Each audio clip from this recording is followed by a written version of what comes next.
The first sequence was shot somewhere in Pachaipath, I think.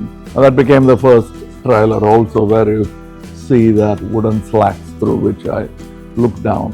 I spent most of the time with the inferiority complex of nobody. I'll stand sometimes near a poster to see whether they recognize me. Nobody recognizes me. I hate any sport, even cinema, becoming a part of Circus Maximus of Caesars. I'll never allow it. I'm son of Spartacus, son of great-grandson of Gandhi. And we are artificial intelligence. So we pick it up. The moment he picks up, you're looking at him and he does that.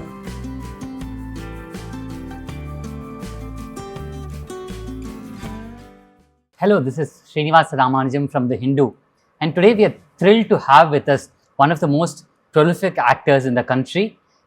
He is right now promoting his upcoming film called Thug Life, and they call him the OG Thug. Welcome, Mr. Kamal Haasan, sir. Thank you. Thank you. Sir, you're just back from a hectic promotional tour, which I'm told is going to continue. You were in, Kochi, Bombay, Hyderabad, now in Chennai, and then you're going to go on a multi-city promotional tour. I'm pretty sure you enjoyed the making of this particular film, but how much is Mr. Kamal Haasan enjoying the actual talking about it? I enjoy talking, basically, with or without moving. Because only when I talk, people get an opportunity to correct me. So it's a learning experience for me. That's why I talk. And it's a faculty I picked up when I was 4 or 5. So it continues. Right. And the Thug Life promotion itself. And that's another different kind of a child. Mani talks very less. He's monosyllabic. But his characters talk well. Right. They are still somewhat monosyllabic like him when he creates the character. Right. So I was last year at your RKFI office during the promotions of Amaran, a film that you produced with Sivakarthikeyan and Sai Pallavi. And at that point of time, I remember, crossing paths with an office boy of yours who I asked him about your whereabouts, and he said, "Sir, our US ka padikka poittaru, sir," and all that. Of course, he was referring to your course in, artificial intelligence, which you went to the US for. I know AI is a vast subject, but is there any specifics that Mr. Kamal Haasan has picked up that he would like to continue? See, that's what I understood. You can't, because we are all part Luddites, that's our problem. And that will keep biting at you. That's why I have the naivety to say, I want to learn AI. What are you talking about? You want to learn coding? No, coding is not. Then what do you want to learn? When you keep getting these questions, then you realize that there are so many verticals in my industry itself. I've tried a few. So you'll have to be specific, and which is, it doesn't take years and years, because it's a tool. So when you say study, I don't mean I've never studied in a classroom. So my study continues. So America is one of the stations where my train of thought will stop. Otherwise, I try to pick up bits which are used very selfishly. Right. Yeah, whatever is my area of interest, I try to pick up connecting to it. Like anything specific that you picked up during your course? See, we are still not good with scheduling and budgeting. We are not still good with sort of compartmentalizing and delegating. All that is more understandable when you take away the chore in the job and go to the deep reason of why you're doing it at all. So that part of the chore in the thing will be taken away by AI, and the thinking person inside you has a better chance. Right. I also think you're largely interested in the application of artificial intelligence in other sectors as well, right? Because no, I'm curious as an audience. Yeah. I'm that way a pedestrian. Yeah. That's not my area of expertise, but I can imagine it's a Jules Verne like expectation. Right. He expects man to go land on the moon. It happened 100 years later. So what are your learnings from, your visit to the Perplexity, headquarters, your meetings with Again, the CEO, Mr. they said, Arvind? tell me what you want.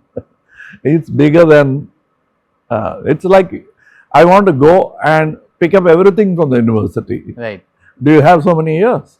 That's what they'll say. Yeah. That's what I realized. So this is the tool, need not fear it.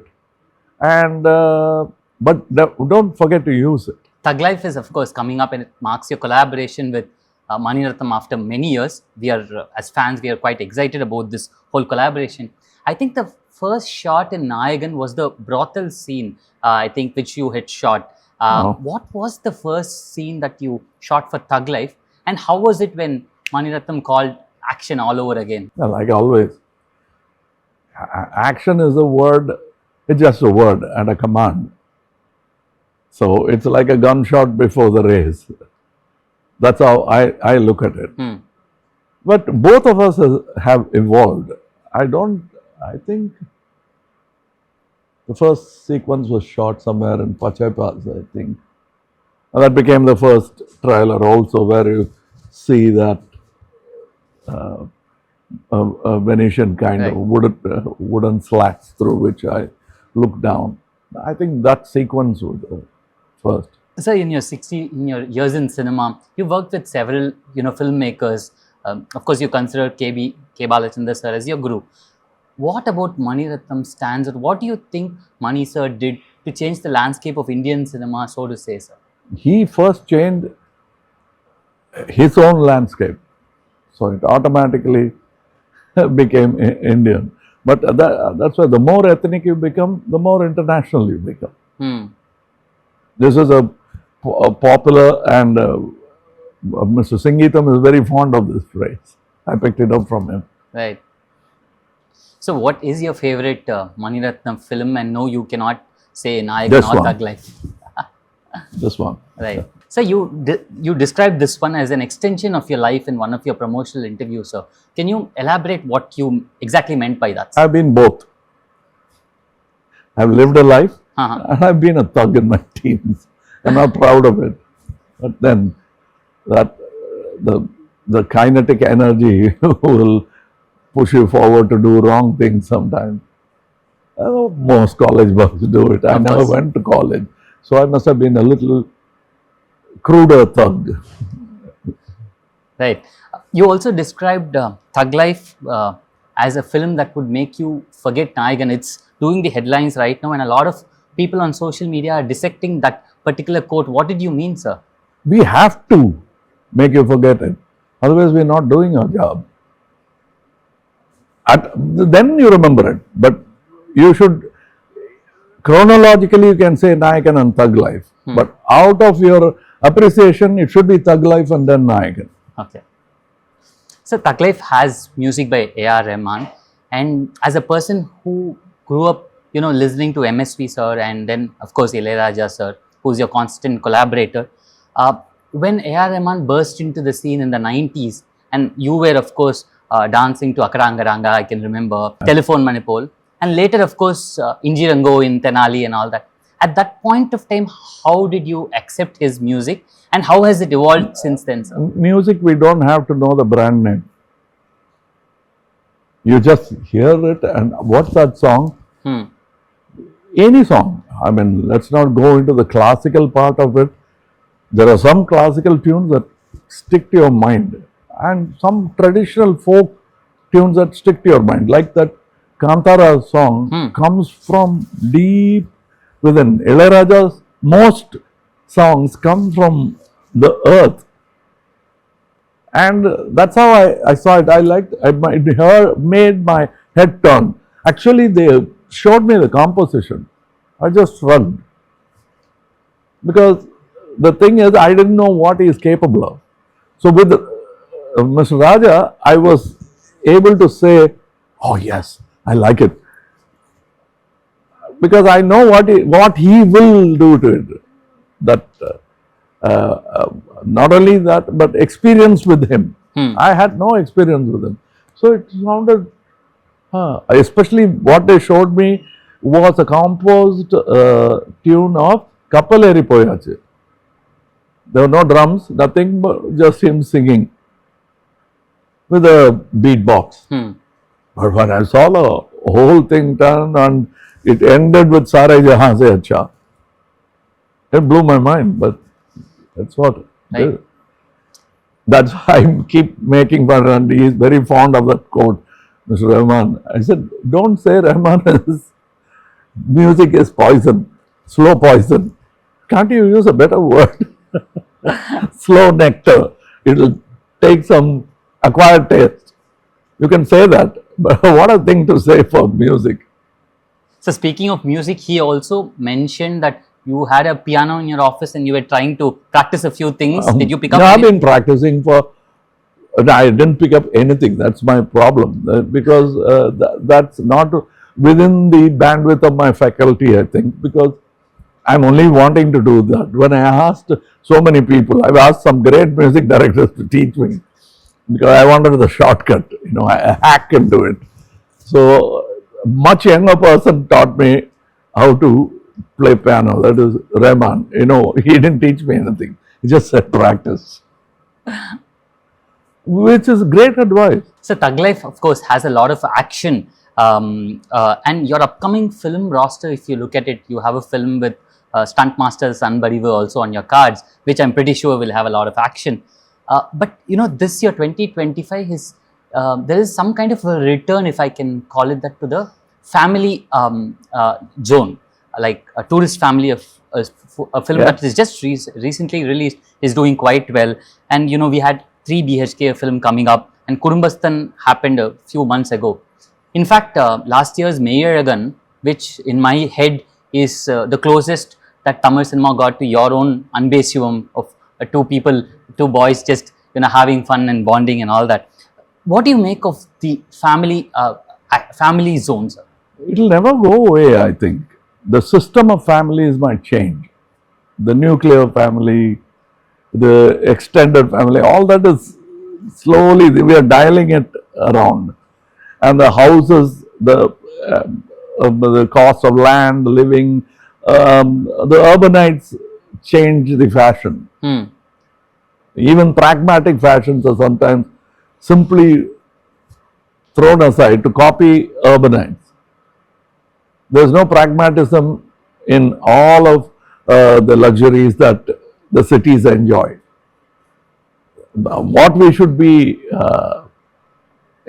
envious of is the information load that an urbanite gets.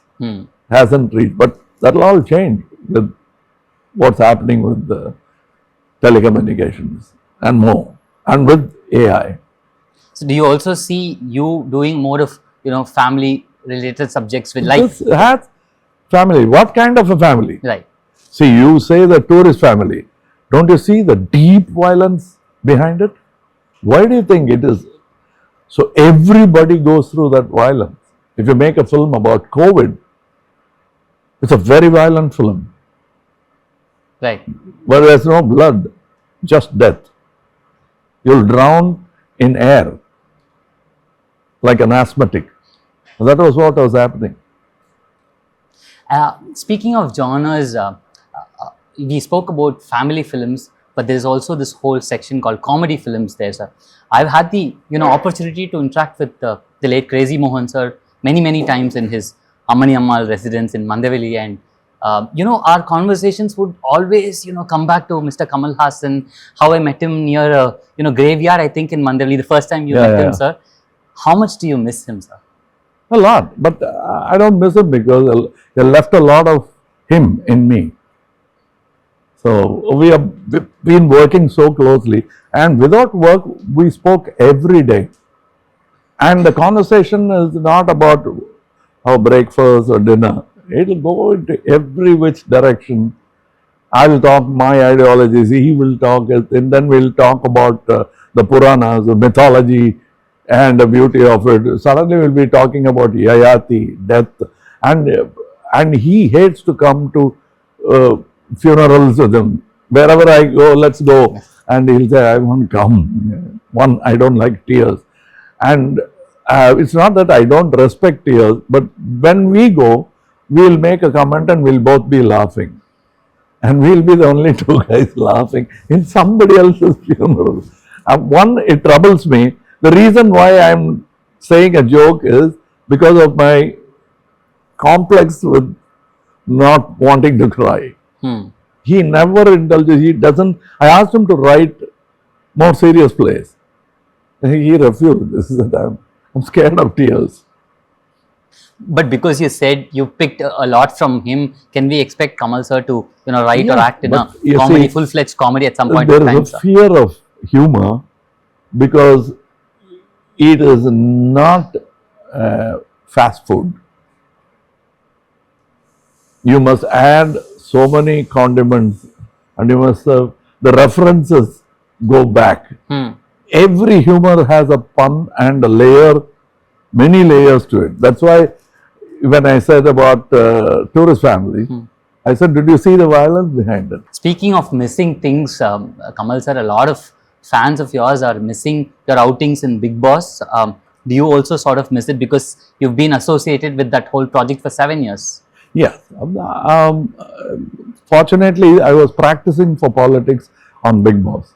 I'm ever grateful for Big Boss because I knew how to talk to people. And I was not only talking to the people in Big Boss, which is the audience that Vijay TV has. Through them, I was able to permeate into other audiences.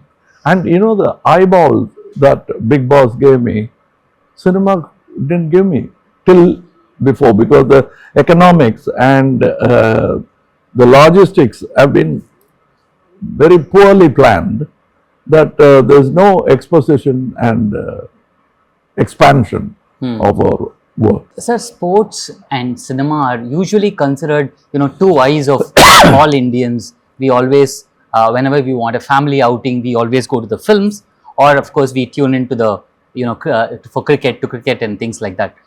For some reason, I feel that you have not too taken into sports in that sense. I don't remember you ever doing a full-fledged sports film. Where did you pick up sports? You. On the streets? Well, when was I, how many years could I spend in the streets without being recognized? Must be 10. That's not good enough practice to be a cricketer. And I was till my 7th year, everybody recognized me. They used to wave, they used to do that. Then nobody recognized me. I spent most of the time with the inferiority complex of nobody. I'll stand sometimes near a poster to see whether they recognize me. Nobody recognized me. Because that was a kid, and here's a nubile and very silly looking boy who's trying to grow a mustache and doesn't know how to grow it. Cinema taught me many of that. I learned Silambam, I learned horse riding because of that. I learned sword fighting, a little bit of fencing, which comes under the ambit of Olympics. That's been my sport. Judo, karate, they've all come into sports now. I learned all of that for films. Everything was because of films. Understood. So this is my place of study. It's still, I've never left it. So I've never graduated. Sir, do you view the sports industry as some sort of competition to the entertainment industry itself? Yeah, only because they are not taxed as much as we are. So they have an unfair advantage. We can't even compare. We can't even say that we are better, they are better, because it's an unfair advantage. And there are many other sports. That way cricket has taken better. Even cricketers say that. They support other sports because they understand. They are just one sports champion. And they understand it better. And I hate any sport, even cinema, becoming a part of Circus Maximus of Caesars. I'll never allow it. I'm son of Spartacus, son of great-grandson of Gandhi. So I had the opportunity of attending a FICCI conclave at in one of the hotels recently, and you were there, and you spoke about the need for skill development. in the course. industry. Yeah. You, of course, had an institution like K. Balachandar to, school you. When you, interact with actors like Ashok Selvan and Simbu, who are part of the star cast of your particular Thug Life, what kind of skill development do you think you can impart to them, sir?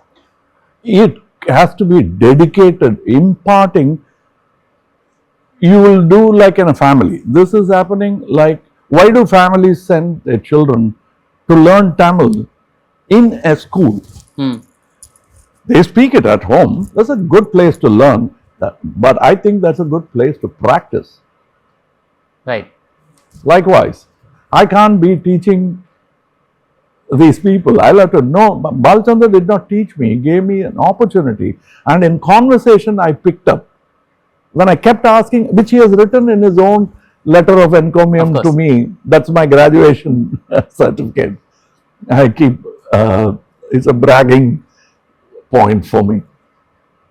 And that's how it will be done. And now I'm copying him even now when, that's not humility that I saw. It's realization that I saw. And I said, why didn't I get that realization? Right. When he wrote that letter, he was only as old as me. So why did I get it at this age? So at least in this age, I must get that realization. Kamal sir, do you miss the ordinary life of an everyday man? I'm saying opposite your RKFI, there is this cafe which serves ice Milo, which a lot of people, including me, we've gone there in the night to drink a sort of that. Kamal sir cannot just walk in there. No, I can. I can get it. No. What I'm trying to say is, do you? No, see, that's why actors go abroad. Not because they hate India. They don't get that. But I don't miss it at all because thanks to telecommunication, I can see them. Why do I go to Ranganathan Street? To feel that environment. Now I can feel it through YouTube. So that's all I need. And then I was a guy who was complaining while I was actually able to walk in Ranganathan Street. Oh, when will I stop walking with these clogs and drive cars like that? And now I beg for an opportunity to be with them. So, would you describe celebrity life as being lonely, sir? Not for me. I see to it that it doesn't get lonely. Well, that's why some people abuse themselves. I have done that too. You don't know that there's a big world outside. They say, I'm not able to smoke. What do I do? Some people roll in the press ball. Just keep talking to friends who don't smoke. That's all. Right. You won't miss it. It's a prompt that they give you. And we are artificial intelligence. So we pick it up. The moment he picks up, you're looking at him and he does that. You have fans who are probably God-fearing. Now, how do you balance that, sir? Is your ideology and profession in different buckets? Yes, they have understood better than critics. Those admirers have liked me so much. It is like you accept a very slim, bony mother or a very obese mother. It's still a mother. Right. So they see that the love makes them excuse, not forget, excuse that part. Right. Eschew more than that. Right. Sir, Malayalam actor Joju George, who's also part of Thug Life, mentioned that you have 400 plus scripts in your iPad. I think that's a bit of an exaggeration. But that's still, you still have 20-30 scripts. No, I have more, but they're not complete. Right. And the complete ones, what kind of zones have you gone into, sir? Very many zones. There's one which is lying with me called Surya Daha. It's about a God-man who's established himself and is his ascent into a living God. And they idealize him and build a temple for him. Okay. That's where the film ends. It's like Caligula. who deified himself and didn't die a good death. So I don't go into that part of it. I only show the morbidity of man's, what do you call, hubris. There's this thing about shelved projects and projects that are dream projects of yours. We keep talking about, Marma Yogi, we keep talking about Subhash Naidu, and of course Nayakan and all that. With AI in the picture, and now that you are learning it, do you think that's one of the executing reasons these projects but become there are easier? no shortcuts. No 15 minutes bodybuilding. Yeah, 15 minutes of good health is possible. But if you want to build muscles like the one you see in Greek gods, then you'll have to work like a Roman soldier, not languish like a Greek god. Because you always find Greek gods in casual leaning poses. That shows no sign of hard work at all. Because the sculptors exercised. Correct. Socrates, Plato, they all did various other things. One was a sculptor, another was Plato was a wrestler. Anyway, thank you. All the best for Thug Life. It was great having this conversation with you, Mr. Kamal. All the best. Thank you. Thank you.